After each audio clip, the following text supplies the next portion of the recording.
मंत्री आदरणीय शिवपाल यादव जी,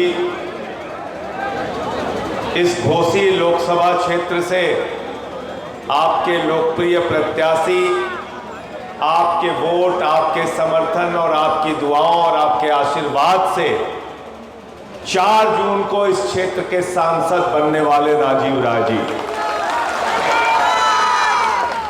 मंच पर आसीन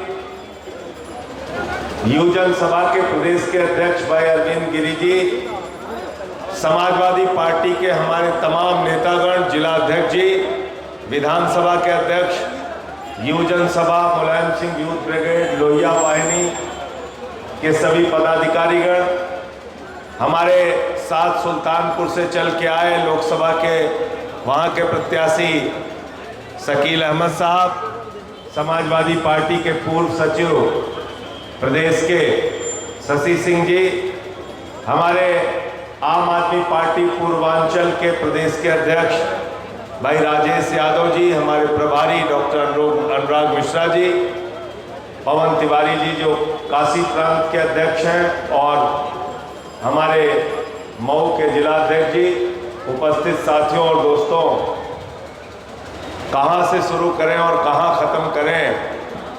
वतन की जो हालत सुनाने लगेंगे तो पत्थर भी आंसू बहाने लगेंगे। वतन की जो हालत सुनाने लगेंगे तो पत्थर भी आंसू बहाने लगेंगे। अगर भीड़ में खो गई आदमियत तो उसे ढूंढने में जमाने लगेंगे। आदमियत का, इंसानियत का, मानवता का तर्क किया जा रहा है। कभी हिंदू मुसलमान करते हैं, कभी हिंदू सिख करते हैं, कभी हिंदू ईसाई करते हैं, और जब तीनों का झगड़ा समाप्त कर लेते हैं तो हिंदू को हिंदू से झगड़ा कराते हैं, जाट को गैर जाट से झगड़ा कराते हैं, मराठा को गैर मराठा से झगड़ा कराते हैं। तो इसलिए मैंने भारतीय जनता पार्टी का नाम बदल के भारतीय झगड़ा पार्टी कर दिया। भारतीय झगड़ा पार्टी अपने गली मोहल्ले में भी बुला लोगे तो परिवार के बीच में भी झगड़ा करा देंगे। और नरेंद्र मोदी जी, मुझे अफसोस है, पीड़ा है इस बात की कि 10 साल आप इस देश के प्रधानमंत्री रहे, रोजगार कितना दिया ये नहीं बताते, महंगाई कितनी कम की नहीं बताते, काला धन कितना लाया नहीं बताते, 15 लाख क्यों नहीं दिया नहीं बताते, पक्का मकान क्यों नहीं दिया नहीं बताते, रुपया कमजोर क्यों हुआ नहीं बताते। आप 10 साल देश के प्रधानमंत्री रहने के बाद मां से मोदी, मां से मुसलमान, मां से मुगल, मां से मदरसा, मां से मंगलसूत्र, और अब आपने सारी हदें पार कर दी, मां से मुजरा कह रहे हैं। मैं तो मोदी जी, मैं तो आप लोगों से हाथ जोड़ के कहना चाहता हूं, मोदी जी की सभा में गलती से ना जाना, नहीं तो मां से मां की गाली दे देंगे। दे सकते हो, उनसे सावधान रहना। अब खाली मां की गाली बकना रह गया है। देश के प्रधानमंत्री ऐसी भाषा का इस्तेमाल कर रहे हैं। आपने बिहार की महिलाओं का अपमान किया। क्या कह रहे हैं प्रधानमंत्री जी? कह रहे हैं लालटेन लेकर मुजरा करने वाली जमात। मैं प्रधानमंत्री जी आपसे कहना चाहता हूं, बिहार की महिलाओं का आपने अपमान किया है। आरजेडी की जो महिला कार्यकर्ता लालटेन लेके चलती हैं, वो हमारे लिए सम्मान और गर्व का विषय है। उनको अगर मुजरा करने वाली आप कह रहे हो तो पूरा बिहार, पूरा उत्तर प्रदेश, पूरा देश आपको जवाब देगा। मैं आपसे कहना चाहता हूं, मैं आपसे कहना चाहता हूं, इसलिए ऐसी भाषा का इस्तेमाल आप मत कीजिए प्रधानमंत्री जी। साथियों और दोस्तों, क्या क्या वादे किए प्रधानमंत्री ने आपसे 10 साल के अंदर? पहले कहा नौजवानों वोट दे दो, 2 करोड़ नौकरी हर साल देंगे। 20 करोड़ नौकरी मिल गई क्या आपको? नौकरी मिल गई क्या 20 करोड़? जो रोजगार था वो भी खत्म कर दिया। कौन सी योजना लेके आए राजीव राय जी? अग्निवीर योजना। अग्निवीर कह रहे हैं 4 साल में जवान को हम रिटायर कर देंगे।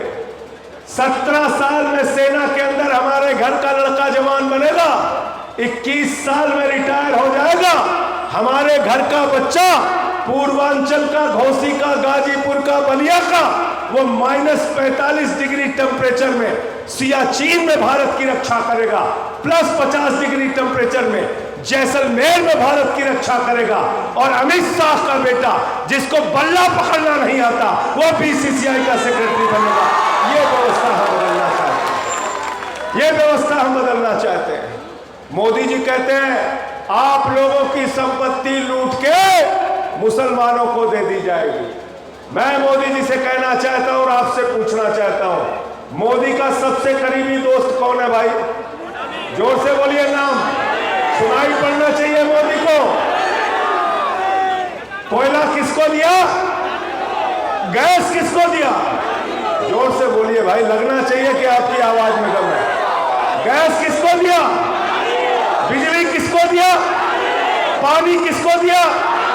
सड़क किसको दिया? पोर्ट किसको दिया? एयरपोर्ट किसको दिया?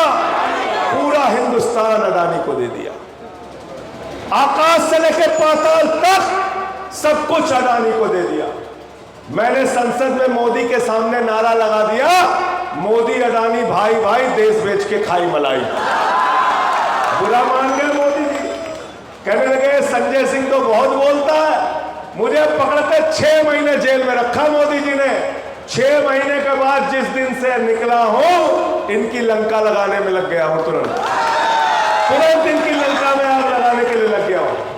अरविंद केजरीवाल को जेल में रखा, मनीष सिसोदिया को अभी तक जेल में रखा हुआ है, सत्येंद्र जैन को जेल में रखा, संजय रावत को जेल में रखा, अनिल देशमुख को जेल में रखा, ममता बनर्जी के मंत्रियों को जेल में रखा, तेजस्वी यादव, लालू यादव को नोटिस भेजते हैं, अखिलेश यादव को सीबीआई का नोटिस भेजते हैं। ये आपका भाई जो राजीव राय बैठा हुआ है, इसके ऊपर ईडी के छापे मारे। आपको शर्म आएगी कैसे सवाल इनसे पूछे गए। इनसे जानते क्या सवाल पूछा गया? मोदी के अधिकारियों ने इनसे सवाल पूछा कि आपने अपने पत्नी को 2000 रुपए क्यों दिए? मजाक नहीं कर रहा, गलत तो नहीं बोल रहा हूं भाई, राजीव गलत बोल रहा हूं तो मुझे रोक दीजिएगा। 12,000 रुपए, चलिए ठीक कर देता हूं। बोले आपने अपनी पत्नी को 12,000 रुपए क्यों दिए? मोदी जी, जिसको पत्नी होती है उसी को तकलीफ का पता होता है, उसी को पता होता है। माफ कीजिएगा, आपको पति पत्नी के रिश्तों की पवित्रता के बारे में भी नहीं मालूम, और आपको पत्नी की क्या क्या जरूरतें और तकलीफें होती हैं यह भी नहीं मालूम। मैं निंदा करता हूं ऐसी जांच आप राजीव राय के खिलाफ कराते हैं। क्या कर रहे हैं आप लोग? इतना परहेज, इतनी नफरत। मुख्यमंत्री रहे अखिलेश यादव, 5 साल मुख्यमंत्री रहे उत्तर प्रदेश के। जब अखिलेश यादव जी अपना घर खाली करते हैं, गंगा जल से उनका घर धुलवाया जाता है। शर्म आती है भाजपा की सोच पे। अभी कन्नौज के अंदर अपनी पत्नी के साथ अखिलेश यादव मंदिर की पूजा करने चले गए, मंदिर को गंगा जल से धुलवाया गया। मैं आप लोगों से कहना चाहता हूं, जो लोग इस तरह से नफरत करते हैं, भेदभाव करते हैं, दुर्भावना रखते हैं, जिन्होंने देश के राष्ट्रपति रामनाथ कोविंद को राम मंदिर के शिलान्यास में नहीं बुलाया, जिन्होंने श्रीमती द्रौपदी मुर्मू को राम मंदिर के उद्घाटन में नहीं बुलाया, जो अखिलेश यादव का अपमान करते हैं, जो भेदभाव करते हैं, जो नफरत करते हैं, उनको अपने वोट की ताकत से आपको जवाब देना है। बोलो तैयार हो आप लोग? तैयार हो ना? ये देश 144 करोड़ लोगों का देश है। ये देश किसी एक जाति का नहीं है, किसी एक धर्म का नहीं है। ये देश हिंदू का भी है, मुसलमान का भी है, सिख का भी है, ईसाई का भी है, अगले का भी है, पिछड़े का भी है, दलित का भी है, सवर्ण का भी है। जो लोग भेदभाव करेंगे उनकी राजनीति को हम लोग खत्म करने का काम करेंगे, मिलकर खत्म करने का काम करेंगे। नफरत की बुनियाद पर दुनिया का कोई मुल्क आगे नहीं जा सकता। मोहब्बत की बुनियाद पर इस देश को हमें आगे बढ़ाना है। आप मुसलमानों को डराते रहते हैं, दिन रात डराते रहते हैं। मैं मोदी जी आपको एक जानकारी दे देता हूं, ये जो मुसलमान कौम है ना, ये सिर्फ अल्लाह से डरते हैं, किसी और से डरते नहीं, इंसान से नहीं डरते। इनको डराने का काम आप बंद करो। आप डराने का काम बंद करो इनको और इनको इस देश का नागरिक समझो, इनको सम्मान दो। आप दिन रात इनके खिलाफ नफरत फैलाने का काम करते हैं। अरे हिंदू धर्म क्या सिखाता है? हिंदू धर्म कहता है, रामचरितमानस की चौपाई कहती है, सब नर करहि परस्पर प्रीति, सारे लोग आपस में प्यार से रहें। यह हिंदू धर्म का संदेश है। हिंदू धर्म कहता है, वसुदेव कुटुंबकम, पूरा विश्व हमारा परिवार है। हिंदू धर्म कहता है, धर्म की जय हो, अधर्म का नाश हो, प्राणियों में सद्भावना हो, विश्व का कल्याण हो। हम कहते हैं प्राणियों में सद्भावना हो, मोदी जी कहते हैं प्राणियों में दुर्भावना हो। कहते नहीं कहते? कहते हैं ना। और बड़े अद्भुत आदमी है शिवपाल जी, यहां बैठे। हमसे पत्रकारों ने पूछा, संजय सिंह जी, इंडिया गठबंधन का प्रधानमंत्री कौन होगा? मैंने कहा, जो भी प्रधानमंत्री होगा नाले के गैस से चाय नहीं बनवाएगा भाई। गलत तो नहीं कह रहा हूं? गलत तो नहीं कह रहा हूं? प्रधानमंत्री नाले के गैस से चाय बनवा देते हैं। लाखों लोग कोरोना में मर रहे थे, उनकी जान जा रही थी। आंकड़े आए हैं, 50 लाख से ज्यादा लोगों की जान जा चुकी है। और मोदी जी कहते थे, ऑक्सीजन की जरूरत नहीं है, दवा की जरूरत नहीं है, रेमडेसिविर की जरूरत नहीं है, कोरोना ठीक करना, ताली बजाओ, थाली बजाओ, दिया जलाओ, कोरोना ठीक हो जाएगा। कहा कि नहीं कहा? पूरे देश का मूर्ख बना रखा है। मोदी जी की एक ही गारंटी है। आप पूछेंगे क्या गारंटी? मोदी जी ने कहा 2 करोड़ नौकरी देंगे, झूठ बोला। किसानों को 2 गुना आमदनी कर देंगे, झूठ बोला। महंगाई कम करेंगे, झूठ बोला। रुपया मजबूत करेंगे, झूठ बोला। पक्का मकान देंगे, झूठ बोला। काला धन लाएंगे, झूठ बोला। 15 लाख देंगे, झूठ बोला। बुलेट ट्रेन चलाएंगे, झूठ बोला। मोदी की एक ही गारंटी है, झूठ बोलने की गारंटी। और इसीलिए हमने बीजेपी का नाम रख दिया बड़का झूठा पार्टी। बड़का झूठा पार्टी, झूठ बोलने वालों की पार्टी। साथियों और दोस्तों, आज नारा दे रहे हैं मोदी जी, 400 पार, 400 पार, 400 पार।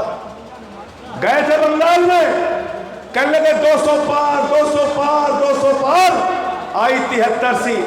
गए झारखंड में, कहने लगे 65 पार, 65 पार, 65 पार, आई 23 सीट। गए महाराष्ट्र में, कहने लगे 150 पार, 150 पार, 150 पार, आई 105 सीट। गए कर्नाटक में, कहने लगे 130 पार, 130 पार, 130 पार, आई 65 सीट। गए हरियाणा में, कहने लगे 75 पार, 75 पार, 75 पार, आई 40 सीट। गए दिल्ली में, कहने लगे 45 पार, 45 पार, 45 पार, आई 8 सीट। गए मिजोरम में, कहने लगे 21 पार, 21 पार, 21 पार, आई 1 सीट। अब कह रहे 400 पार, 400 पार, 400 पार। जनता कह रही है तड़ी पार, तड़ी पार, तड़ी पार। तड़ी पार करना है कि नहीं करना है बताओ? हाथ उठा के बताओ पीछे का। अगर तड़ी पार आपको करना है तो ये जो हमारे भाई राजीव राय बैठे हैं, राज्यसभा की जिम्मेदारी हमारी है। जिम्मेदारी ठीक से निभाता हूं कि नहीं भाई? बता दो तुम लोग, सर्टिफिकेट दे दो। ठीक से निभाता हूं ना? परेशान रहते हैं कि नहीं? हमें कई बार मार्शल से घसीट के बाहर करवाया, मैंने कहा करो, सस्पेंड कराया, अभी भी सस्पेंड किए हुए हैं। मेरा दूसरा कार्यकाल शुरू हो गया, मैं हिंदुस्तान की आजादी का पहला सांसद हूं, दूसरी बार चुन के आएगा तब भी कह रहे नहीं संजय सिंह सस्पेंड रहेंगे। इतना घबराते हैं। तो हम राज्यसभा में जिम्मेदारी लेते हैं, वचन देते हैं आपको आपकी लड़ाई लड़ने की। राजीव राय जी को लोकसभा में भेज दीजिए, दोनों भाई मिलकर लड़ेंगे, आपकी लड़ाई लड़ने का काम करेंगे, आपकी लड़ाई लड़ने का काम करेंगे। और बुनकर की समस्याओं को देश के सदन में उठाने का काम आपके इस छोटे भाई ने किया है। आगे भी आपकी लड़ाई को लड़ने का काम, उस मुद्दे को सदन में उठाने का काम करेंगे। आज लाइट नहीं रहती, रोजगार चौपट है पूरी तरीके से, देश को बर्बादी की कगार पे पहुंचा दिया। आज प्रधानमंत्री जी के पास देश के लिए कोई सपना नहीं है, सिर्फ झगड़े लड़ाई कराना है, लोगों के बीच में बंटवारा करना है, लोगों को आपस में लड़ाना है। मैं आप लोगों से कहने के लिए आया हूं, अपील करने के लिए आया हूं, विनती और प्रार्थना करने के लिए आया हूं। ये अंतिम मौका है, याद रखना।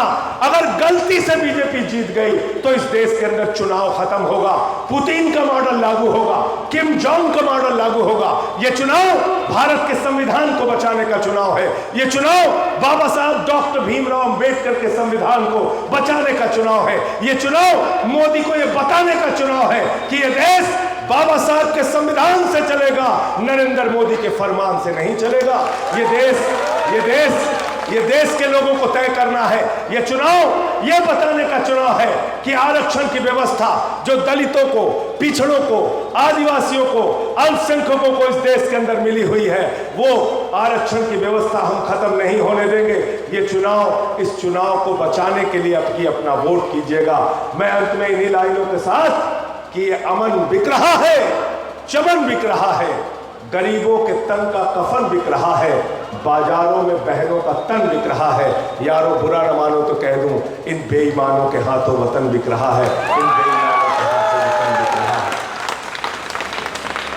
कैसे कैसे मंजर अभी आने लगे हैं और गाते गाते लोग चिल्लाने लगे हैं। कैसे कैसे मंजर अभी आने लगे हैं, गाते गाते लोग चिल्लाने लगे हैं। बदल डालो अब इस तालाब के पानी को, कमल के फूल तो मुरझाने लगे हैं, कमल के फूल तो मुरझाने लगे हैं। राजीव राय को आपको जिताना है। मैं फिर से विनती कर रहा हूं आपसे, जिताएंगे ना आप लोग? हाथ उठा के बताइए, पीछे तक, पीछे तक। बहुत बहुत शुक्रिया, बहुत बहुत धन्यवाद। साथियों, हम लोग चुनाव आयोग के नियम से बदले हुए हैं। 10 बजे तक का समय है। हम लोगों के बीच में स्वर्गीय कल्पना जी की धर्मपत्नी श्रीमती सुधा राय जी आ गई। कल भी आपने आशीर्वाद दिया था, ये एक जनता आपके परिवार से जुटी हुई है। मैं आपसे निवेदन करता हूँ हमारी मजबूरी को,